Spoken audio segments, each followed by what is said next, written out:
Voilà. Donc, je vais ce matin partager ce qui est sur mon cœur pour cette année. D'ailleurs, je ne sais pas si vous arrivez à lire le verset qui a été modifié sur le pupitre. Hein. Ce verset c'est des paroles de Jésus qui nous dit qu'il veut vraiment nous laisser sa joie. Hein, c'est vraiment son cœur. Et donc, je vais revenir ce matin sur ce domaine de la joie. Et le titre, d'ailleurs, ce que je veux vous partager ce matin, je l'avais déjà un peu partagé en 2016 ou 2017, je ne sais plus exactement, mais voilà. Mais en tout cas, le titre de du message de ce matin, c'est un peu une interpellation en tout cas. Hein, le titre, c'est un sursaut de joie. Alors, je ne sais pas comment vous vivez les choses, où trouvez-vous votre joie. Bien sûr, on a plein de possibilités de trouver la joie. Alors, dans notre vie de tous les jours, on peut, je ne sais pas si par exemple on aime faire de l'escalade, mon frère, quand il fait de l'escalade, bien sûr que tu as de la joie. Quand celui qui aime faire du vélo, eh bien il fait du vélo, sauf quand il se casse la figure, hein, il dit.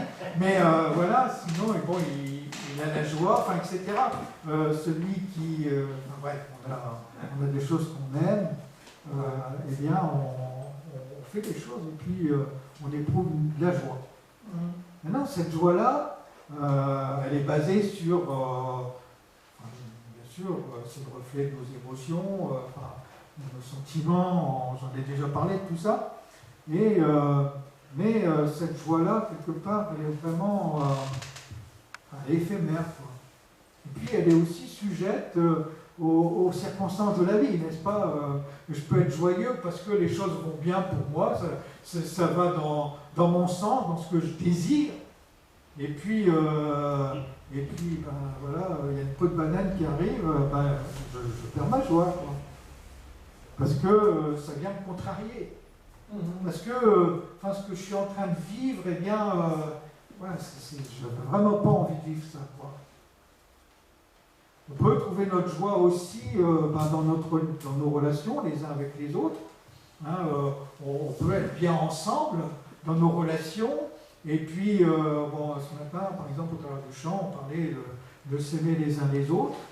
Et puis, voilà, on éprouve de la joie à vivre quelque chose ensemble. Et puis, mais comme vous le savez bien, on a tous des caractères différents. Puis des fois, dans nos caractères, on va dire comme ça, je vais dire ça comme ça, eh bien, on se frite quelquefois. Hein. C'est-à-dire que, et puis, au moment où on vient se friter, entre guillemets, la loi, on ne va plus tellement la trouver dans nos relations les uns avec les autres. Ce sont des choses qui arrivent, n'est-ce pas? C'est la vie, on va dire. Est-ce que... c'est quoi la source de ma joie? Parce que quand même, par exemple, dans ce texte que Jésus va dire, qui est affiché là, hein, tout cela, je vous le dis pour que la joie qui est en nous, qui est la mienne, pour éviter de faire, pour la joie qui est la mienne, vous remplisse vous aussi la joie. Alors, la joie qui est la mienne, la joie qui est en Jésus vous remplisse vous aussi, et qu'ainsi votre joie soit parfaite. C'est-à-dire qu'il y a quand même quelque chose de particulier. Jésus est en train de nous dire, il est en train de dire à ses disciples, alors nous sommes les disciples aussi, hein, nous sommes ses enfants, eh bien, il nous dit là dans ce texte qu'il a une joie quand même qui est un peu, qui n'est pas comme la joie de tout le monde, quoi. C'est une joie particulière. C'est une joie qui est parfaite. Alors, quand je vous disais tout à l'heure le titre de mon message, donc un sursaut de joie, c'est-à-dire qu'une joie que je vais peut-être, ou plutôt je vais dire autrement, c'est pas la joie que je vais retrouver dans ce qui me convient, dans ce que j'expliquais tout à l'heure. Si j'aime enfin, je sais pas, faire du vélo, ben voilà, j'ai la loi. C'est pas de cette joie-là que Jésus va parler. C'est pas cette joie-là qui est la joie parfaite. Oui, c'est une joie. Et bien sûr, je peux dire que c'est pas... Moi, il y a des choses que j'aime faire, et puis ben, j'aime bien les faire. Donc, quand je les fais, je suis joyeux, quoi. Mais Jésus nous parle d'une autre joie. On doit aller trouver cette joie véritable autrement que dans les choses qui nous font plaisir, on va dire. Et d'ailleurs, la parole de Dieu va associer bien souvent, en tout cas, c'est comme ça que je le comprends, la joie aussi à cette notion de paix. Cette joie, et puis, je veux dire, c'est cette joie que seul Dieu donne d'ailleurs, enfin, c'est cette joie parfaite qui, comme Jésus l'a dit ici, puis à un autre moment, il va nous parler de cette paix que le monde ne peut pas donner, et je pense que c'est quand même quelque part associé. Et donc, mon propos ce matin, c'est de nouveau, parce que je sais qu'on le sait finalement, mais de nouveau nous interpeller, et comme je dis nous interpeller, je m'inclus hein, bien sûr, dans cette notion de joie, cette joie qui est au-delà des circonstances, où justement, quand je vais vivre une circonstance difficile, mon frère ou ma soeur, où est-ce que je vais pouvoir trouver ma joie malgré tout? Où est-ce que c'est possible d'aller trouver, de trouver cette joie qui est au-dessus des situations et des circonstances? Alors, je ne sais pas si vous croyez, je vais exagérer en disant ça bien sûr, je ne sais pas si vous croyez Dieu, mais enfin, la Bible nous dit un certain nombre de choses. Alors je suis provocateur bien sûr quand je dis ça, parce que si vous êtes ici ce matin, c'est certainement que vous croyez Dieu, et que vous croyez cette parole. Alors si vous la croyez, encore une fois je suis provocateur, eh bien voilà, on va regarder un petit peu. Parce qu'on a des choses à saisir en fait. On a des choses à prendre. Alors je vais vous expliquer. En introduction, peut-être qu'on peut lire deux textes. Un premier texte dans Ésaïe, chapitre 12, donc on est dans l'Ancien Testament. Et verset 1er au verset 6, voilà ce qu'il nous est dit. Ésaïe va dire, « Peuple libéré, tu diras ce jour-là, Seigneur, je te remercie. Tu étais en colère contre moi, mais ta colère s'est calmée et tu me consoles. Voici le Dieu qui m'a sauvé. J'ai confiance, je n'ai plus peur. Lui, ma force et mon chant, c'est le Seigneur, il est mon sauveur. » Au verset 3, il est dit, « Avec joie, vous puiserez de l'eau aux sources du salut. Ce jour-là, vous direz, chantez la louange du Seigneur. Dites à haute voix qui est votre Dieu. Faites connaître à tous les peuples ce qu'il a fait. Chantez pour le Seigneur, car il a accompli de grandes choses. Annoncez-les au monde entier. Et toi qui habites Sion, pousse des cris de joie et crie avec passion. Lui, il est grand, le Dieu saint d'Israël, qui est au milieu de toi. Hein? Je vais faire rien que sur ce texte-là, on pourrait faire toute la prédication, quoi. Parce que, enfin, dans ce texte-là, finalement, déjà, enfin, le plan de Dieu pour notre joie, il est donné, quoi. Alors, on dirait c'est l'Ancienne Alliance, c'est l'Ancien Testament, mais quand même, il nous dit les choses essentielles, enfin, celles qui doivent être la source de notre joie, en tout cas. La source de la joie telle que Jésus va la décrire dans le texte qu'on a lu tout à l'heure. Premièrement, déjà on voit qu'on est le... Enfin, Isaïe va dire peuple libéré. Est-ce que vous croyez que vous faites partie de ce peuple libéré aujourd'hui? Amen. Amen, oui. Ouais, hein? Alors pourquoi déjà cette notion-là ne serait pas pour nous une source de vraie joie, quoi? Pourquoi est-ce qu'on l'oublie si souvent? Alors qu'on est dans les circonstances de notre vie, quand il est en train de pleuvoir sur notre vie. Les circonstances. Alors voilà, premier élément, peuple libéré. Enfin, saisissons-nous de cela. Nous sommes un peuple particulier, libéré. Alors d'ailleurs, Isaïe va dire, Seigneur, on voit cette notion-là, je te remercie. parce que tu étais en colère contre moi, mais ta colère s'est calmée, et tu es ce Dieu qui m'a sauvé.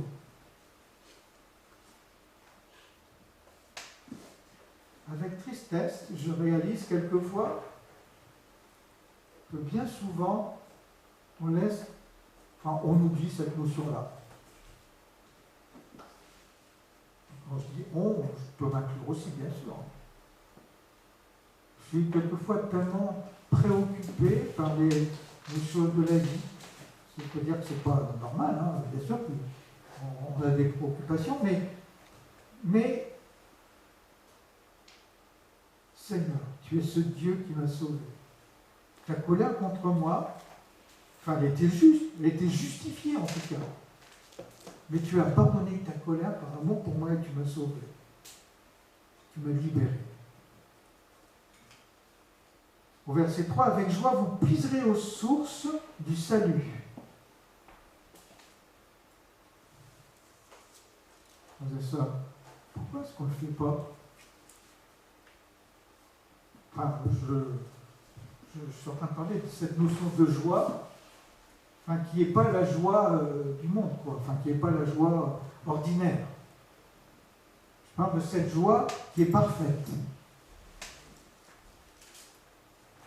Avec joie, puiser aux sources du salut. Quand je suis dans la difficulté, quand je suis dans les préoccupations parce que des tonnes de problèmes sont en train de me tomber dessus.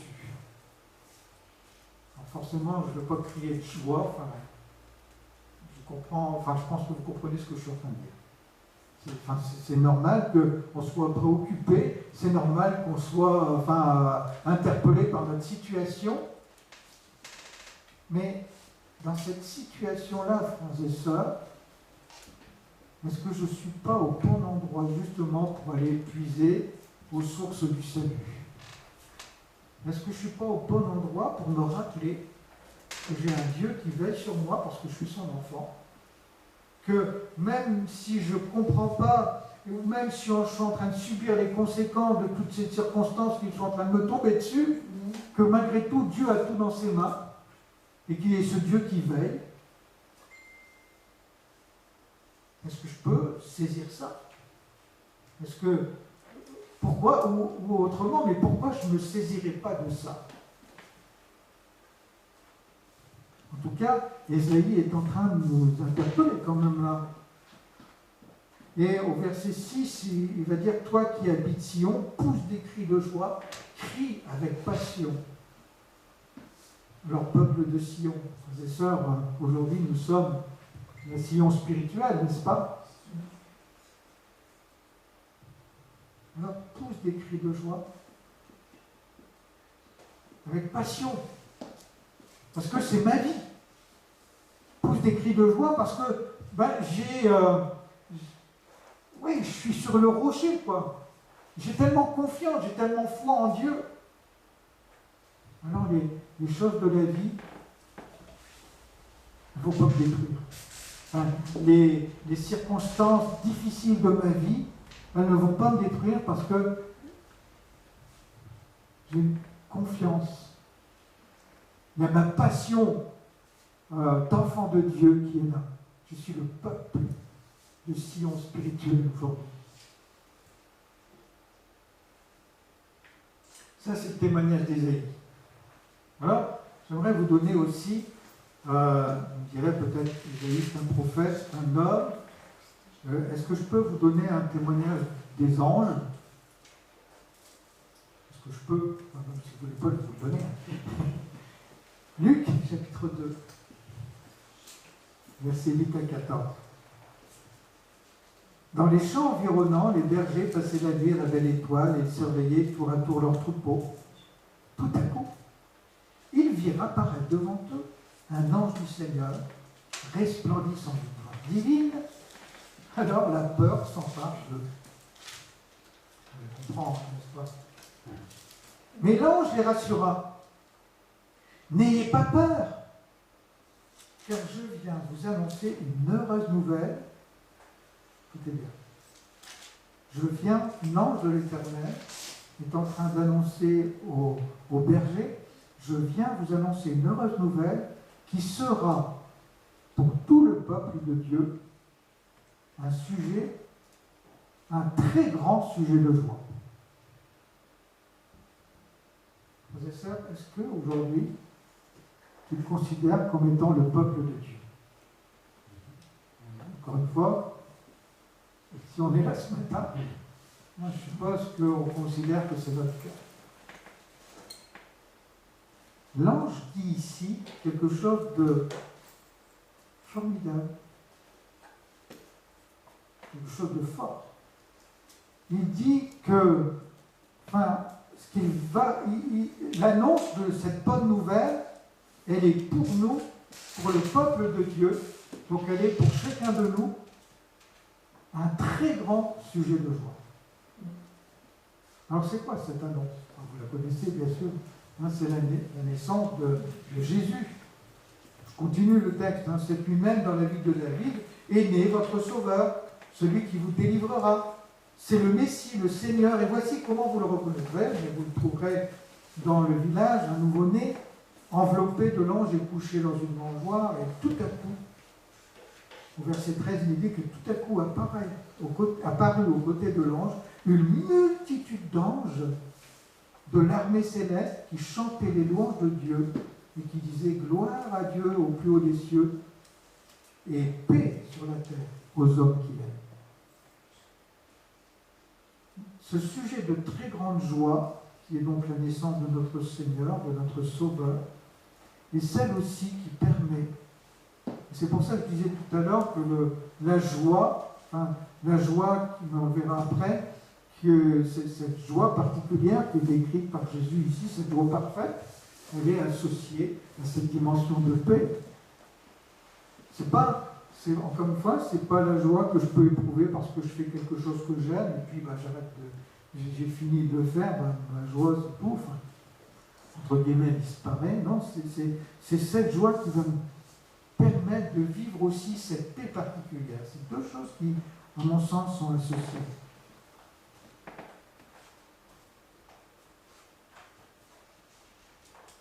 Quand on accepte Jésus dans notre cœur comme Seigneur et Sauveur, ce qu'on a tous fait ici, aujourd'hui, ce qu'on a fait chacun d'entre nous, eh bien, il y a quelque chose de particulier qui est le support de notre vie, dans le domaine de la joie en tout cas, et pas que.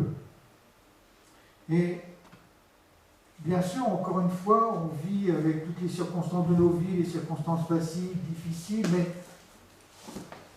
ce que je suis en train de vous partager ce matin, c'est que Dieu a quelque chose quand même de particulier pour chacun de nous. Dieu, le secret, je dirais, de la joie et de cette paix, de cette joie parfaite, encore une fois, et de la paix, eh bien, elle est dans cette réalité de ce que Jésus nous a été donné comme notre Sauveur et notre Seigneur.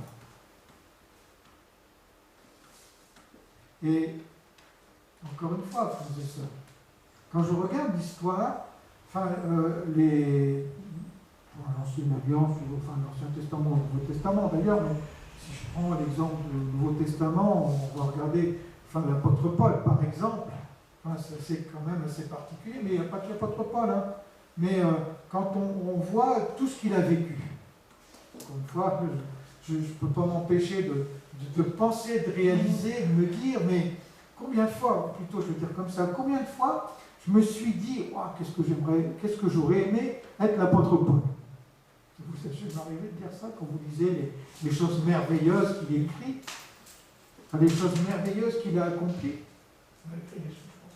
Mais en même temps, justement, quand je me disais ça, peut-être que je ne réalisais pas tout le prix qu'il a payé, quand même, dans sa chair. Et pourtant, Paul était celui qui proclamait cette joie parfaite. Donc, il trouvait sa joie, au-delà des situations, au-delà des circonstances. Le secret de la joie et de la paix parfaite, eh bien, je dirais que le secret, c'est d'abord le fait que c'est un don de Dieu. C'est pas quelque chose, comment je vais dire, comment je peux dire ça? Enfin, encore, pourquoi je dis ça? C'est que c'est pas quelque chose qui dépend des circonstances et des situations. C'est quelque chose que Dieu nous donne. Pourquoi je peux me permettre de dire ça? Eh bien, on va lire ensemble le texte de Galates, chapitre 5, les versets 22 et 23. Paul va dire aux Galates qu'un l'Esprit de Dieu produit bien autre chose. Le fruit de l'Esprit, c'est l'amour, on en a parlé ce matin. Le fruit de l'Esprit, c'est aussi la joie, la paix, la patience, le bon caractère, l'amabilité, la serviabilité, la bonté, la générosité, la fidélité, la confiance dans les autres, la douceur, la modestie, l'humilité, l'aptitude à s'aider, à s'adapter, la tempérance, la chasteté, la maîtrise de soi, et aucune loi n'interdit cela. Je pense que ce verset-là, on devrait le dire tous les jours, non? Mais, frères et sœurs, donc moi, ce matin, je suis en train de vous parler de la joie. Eh bien, il nous est dit, Paul dit aux Galates ici, donc il nous le dit aussi à nous ce matin, parce qu'on a cette possibilité de le lire, que la joie et la paix, eh bien, sont un fruit de l'esprit, c'est un don de Dieu. Vous savez ça? Pourquoi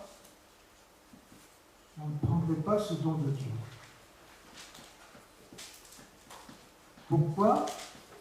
Je veux dire, quand il nous est dit que c'est un don que Dieu vient nous donner, c'est la raison pour laquelle d'ailleurs ça ne dépend pas des circonstances et des situations, mais cependant il y a quand même quelque chose.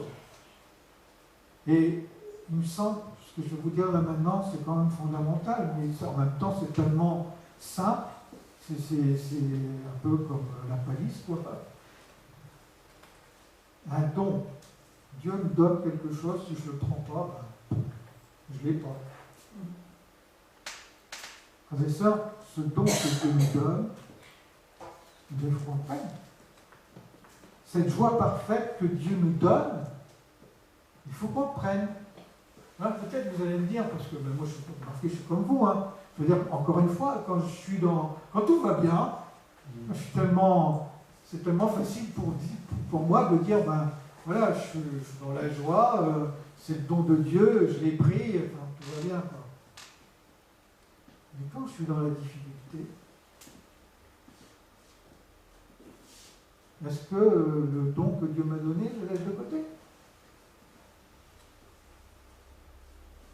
Et je crois, frères et sœurs, de mon vécu en tout cas, que quand je suis dans cette difficulté, je ne suis pas autrement que vous, et certainement que même peut-être il y a des nuits où ça va me travailler, où je vais peut-être avoir du mal à dormir, enfin bref.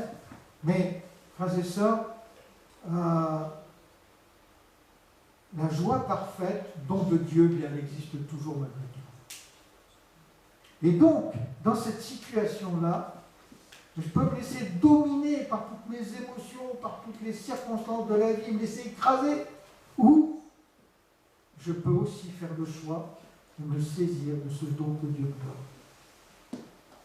Et il me semble, je vous parlais tout à l'heure que le secret de la joie et de la paix, c'est cette joie parfaite, et cette paix, elle est aussi basée sur le fait de prendre, de se saisir du don de Dieu. Alors, sur quoi est basé aussi ce don de Dieu? Eh bien, frères et sœurs, cette joie authentique, aujourd'hui, en 2020, eh bien, quelque part, Dieu ne change pas. Et elle dépend de la même révélation qui ont été données aux apôtres ou aux chrétiens du temps de l'Église primitive que même aux enfants de Dieu de l'Ancienne Alliance. La joie authentique, eh bien, elle vient du fait qu'on a cette révélation et cette compréhension profonde et inébranlable que Jésus, eh bien, il est vivant, il est ressuscité. Pourquoi je dis ça? Rappelez-vous ce texte qu'on a lu tout à l'heure concernant la proclamation des anges. Les anges ont dit, mais je viens annoncer une heureuse nouvelle qui sera pour tout le peuple de Dieu un très grand sujet de joie. Le sujet de joie parfait, c'est que Jésus soit venu, qu'il est mort pour nous et qu'il est ressuscité, qu'il est notre Seigneur et notre Dieu. C'est ce qui doit être le support, cette révélation dans notre vie, elle doit être le support de cette joie parfaite. C'est la raison pour laquelle Jésus a dit ce verset qu'on a lu tout à l'heure, qui est « Je vous ai dit cela afin que vous ayez en vous cette joie ». Comme la joie qui est la mienne, mais qu'elle soit aussi en vous, cette joie parfaite. Jésus est ressuscité, c'est vrai. Je crois que Jésus est ressuscité. Amen. Je pense que vous croyez aussi, sinon je ne sais pas pourquoi vous serez là, mais mes frères et sœurs, qu'est-ce que ça veut dire? Qu'est-ce que ça veut dire le fait que nous croyons que Jésus est ressuscité? Et pourquoi je suis en train de m'arrêter sur cette notion-là quand on est en train de parler de joie?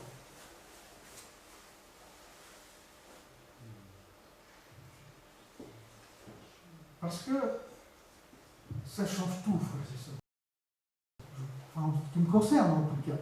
Mais c'est aussi ce que je comprends de tout l'Évangile. C'est ce que je comprends de ce que Dieu veut nous donner. Et encore une fois, ce don que Dieu nous donne, justement. Le fait que l'Évangile, c'est quoi l'Évangile? C'est quoi la bonne nouvelle? On peut lire ce texte dans 1 Corinthiens 15, parce qu'il nous en parle.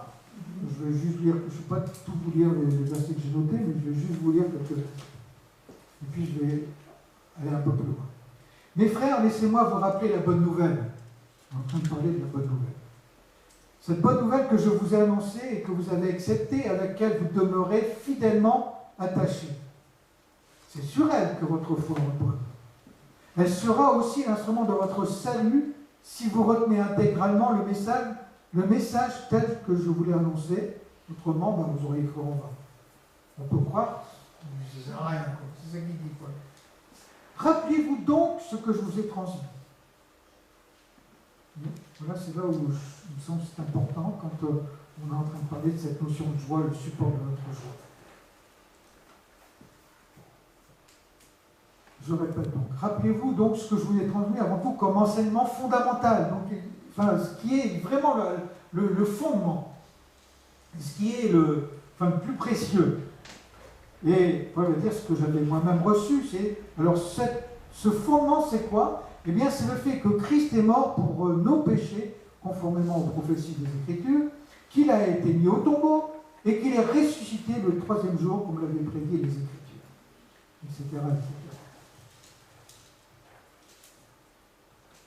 Je ne sais pas comment on peut comprendre les choses, mais encore une fois, l'évangile c'est ça, c'est ce que dit Paul.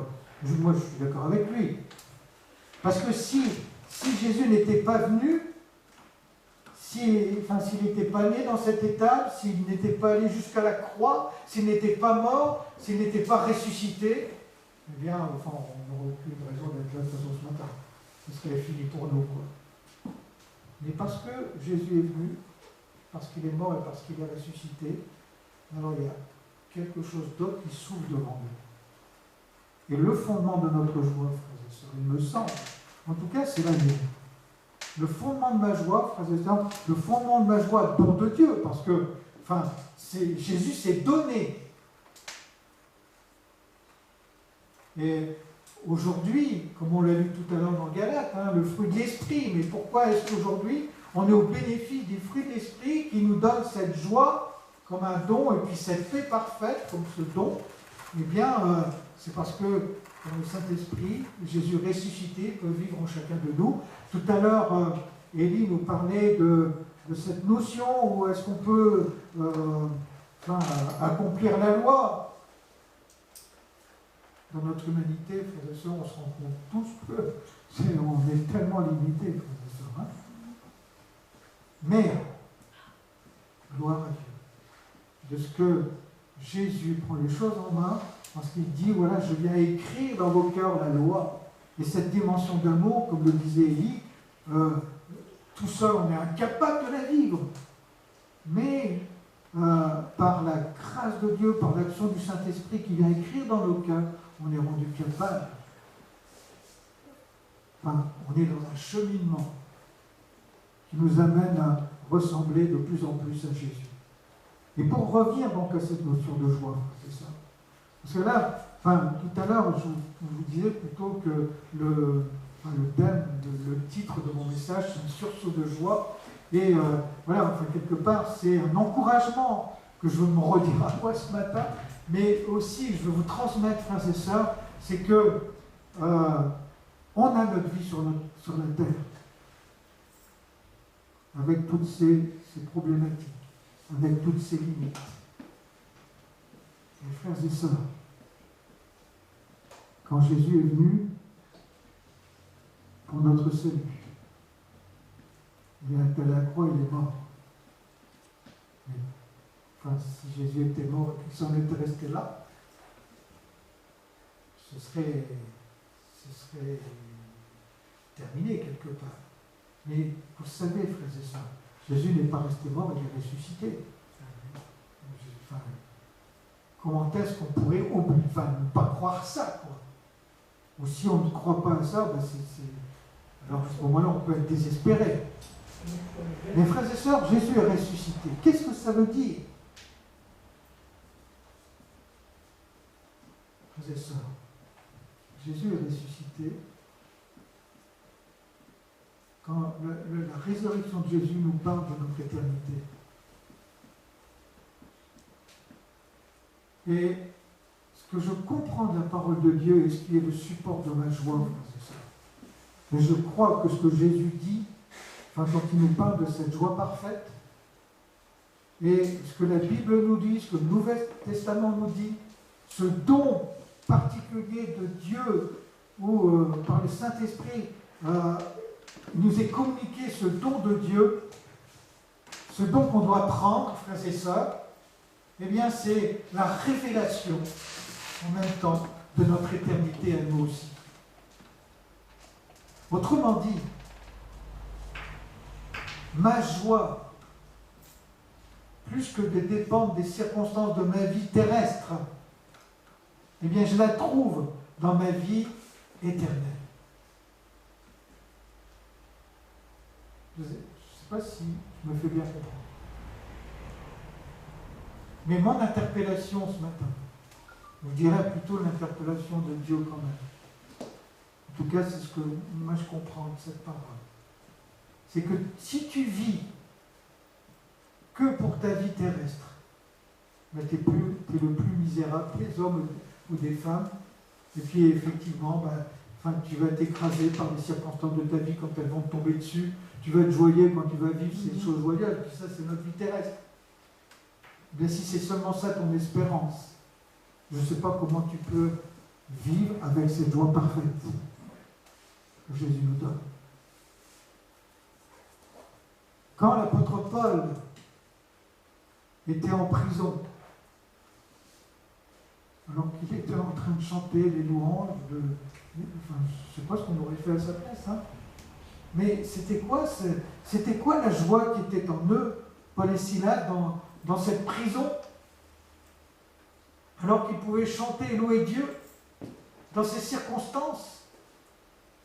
Ils ne savaient pas ce qui allait se passer. Peut-être qu'ils pouvaient penser que c'était fini pour eux, parce que c'était quand même le but des autorités de l'époque.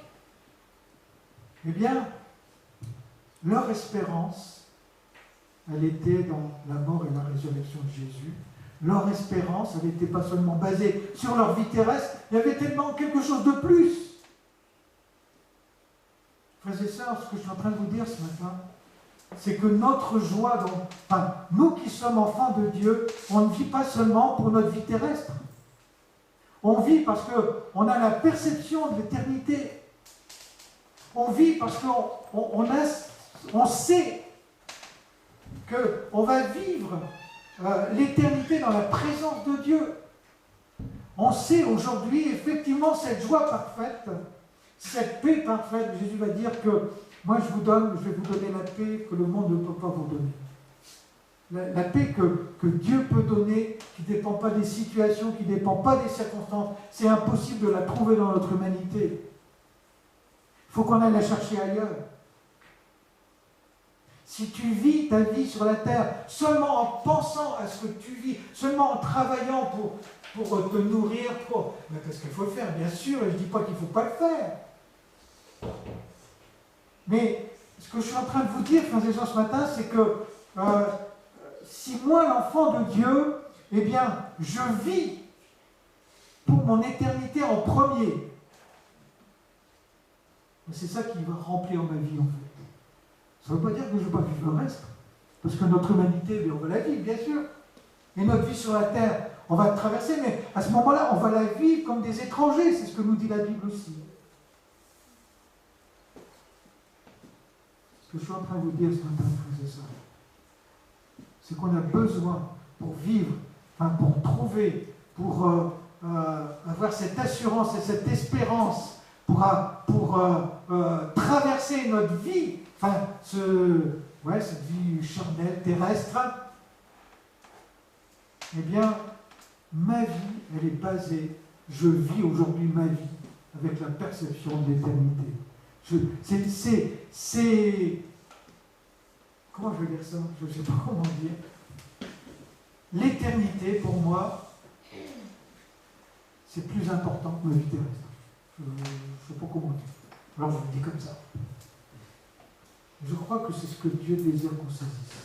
Et je crois que c'est ce que quand les anges ont proclamé ce sujet de très grande joie, le fait que paix sur la terre aux hommes qui l'aiment, c'est parce que Dieu nous donne cette perspective au travers de l'Évangile, qu'il y a notre éternité qui est là. Ma joie, frère, ma joie au-delà des situations et des circonstances. Je sais, comme vous, j'ai vécu, et j'en vivrai encore certainement, malheureusement, des situations compliquées qui m'ont fait très mal. J'ai eu comme vous, des blessures, parce que j'étais blessé dans l'amitié, dans tout ce qu'on peut vivre les uns et les autres. Elle est où ma joie? Il y a ces choses qui nous arrivent, mais il y a autre chose. Il y a cette joie parfaite, il y a cette paix parfaite, il y a cette éternité. Frères et sœurs, l'éternité, peut-être qu'on a peut-être une perception de l'éternité en disant, on verra, une fois que je serai mort, après je pars dans l'éternité. Mais frères et sœurs, on est en train de se tromper quand on pense ça, parce que l'éternité, elle existe déjà aujourd'hui, alors qu'on vit notre vie sur la terre. J'aimerais vous encourager, mes frères et sœurs, vraiment, à vous saisir. D'ailleurs, à vous saisir de cette vie de paix, de cette vie de joie, pas basée sur la situation et les circonstances, mais basée sur notre vécu dans l'éternité.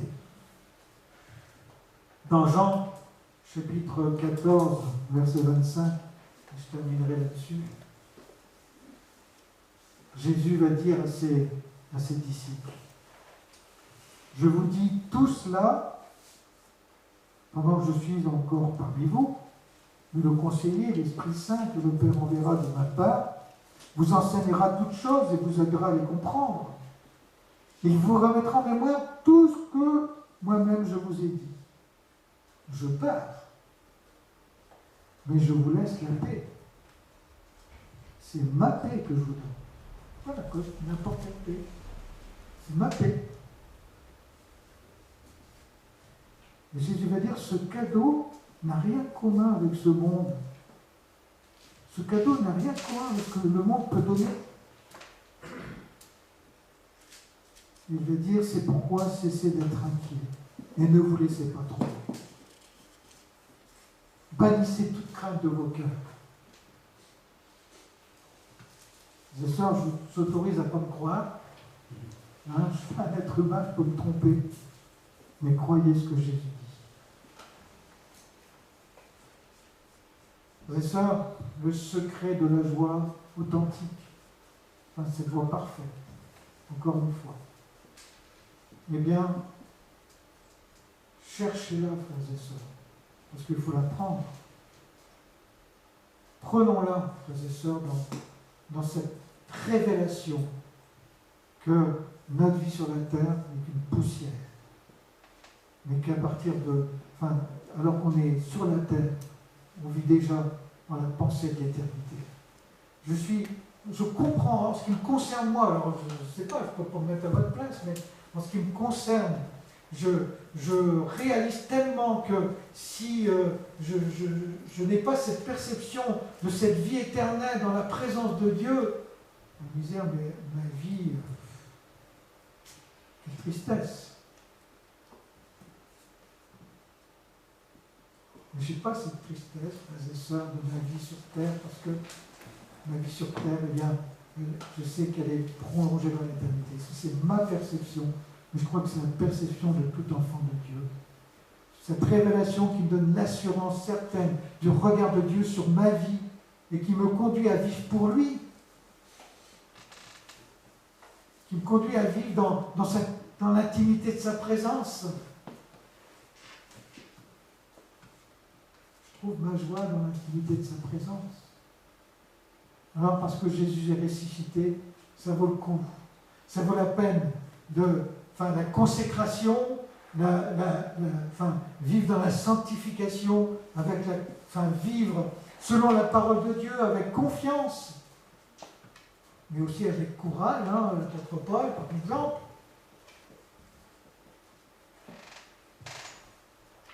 Le dernier verset pour terminer. Romains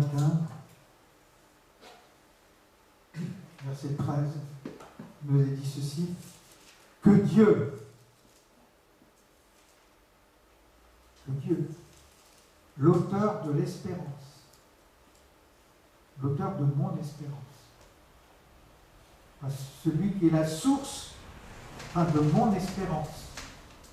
J'espère que, je ne peux pas m'engager à votre place, moi, mais j'espère que c'est aussi la source de votre espérance. Alors que Dieu vous comble de joie. Ce texte ne dit pas que les circonstances de la vie vous comblent de joie. Encore une fois, je répète, parce qu'on le vit tous. Moi, il y a des circonstances de ma vie qui me remplissent de joie. Je vais aller voir mes petits-enfants, wow, ça me fait un bien fou, quoi. Il y a autre chose. Dieu, l'auteur de mon espérance,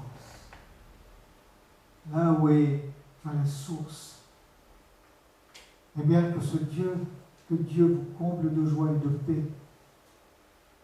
Écoutez bien, à cause de votre confiance en lui. On a quelque chose à faire. Tu es abattu, tu es tout le temps triste, tu es tout le temps par terre, ou tu es celui qui monte là-haut, puis qui redescend, qui remonte la fin. Vous comprenez ce que je veux dire? Je ne jette la pierre à personne, encore une fois, je suis un être humain. Ça m'arrive. Mais en tout cas, la confiance, à cause de votre confiance en lui. Et ma confiance en lui est basée sur le fait qu'il soit, notamment, sur le fait qu'il est Dieu. Je choisis de croire Dieu. Je sais qu'il est mort, qu'il est ressuscité, que je vis l'éternité avec lui. Et la fin de ce verset est qu'ainsi, votre cœur débordera d'espérance vivante par la puissance du Saint-Esprit. Mon cœur. Alors là, frères et sœurs, moi je le mange ce verset. Enfin, je le vis, quoi. Parce que mon cœur déborde, déborde d'une espérance vivante. Rien de ce qui peut m'arriver n'enlève cette espérance. Et dans cette espérance, je trouve la joie. Dans cette espérance, dans cette assurance, dans cette révélation de cette vie éternelle. Ouais. Ce n'est pas les circonstances de la vie, ce n'est pas mes petits soucis quotidiens ou mes gros soucis quotidiens qui ont la priorité dans ma vie. Mon espérance vivante, elle est en lui. La joie parfaite qui est ce don que Dieu me donne, je le trouve en lui. On partage ce matin, frères et sœurs, c'est de nous encourager les uns et les autres à regarder là-haut, parce que c'est là-haut qu'est notre joie parfaite. Et à prendre ce que Dieu nous donne. À nous saisir de cette révélation en la pensée de l'éternité. Que Dieu vous comble, frères et sœurs, de sa joie dans le Saint-Esprit. C'est ma prière pour chacun de vous ce matin. Je vais prier pour terminer ce partage. Seigneur, toi, tu es ce Dieu parfait, ce Dieu d'amour, ce Dieu qui ne change pas, ce Dieu qui se révèle,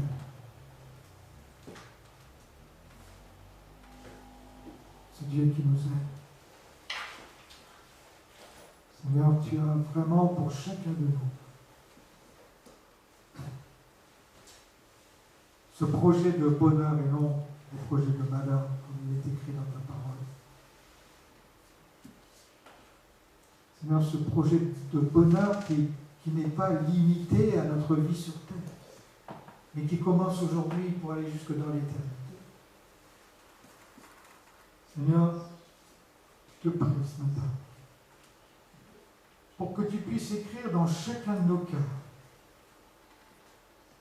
que tu puisses donc écrire dans mon cœur encore et encore, Seigneur, que j'ai tout en toi, au-delà de tout ce qui peut m'arriver, Seigneur, au-delà de tout ce que je dois affronter dans cette vie terrestre. Toi, tu es ce rocher fidèle et sûr.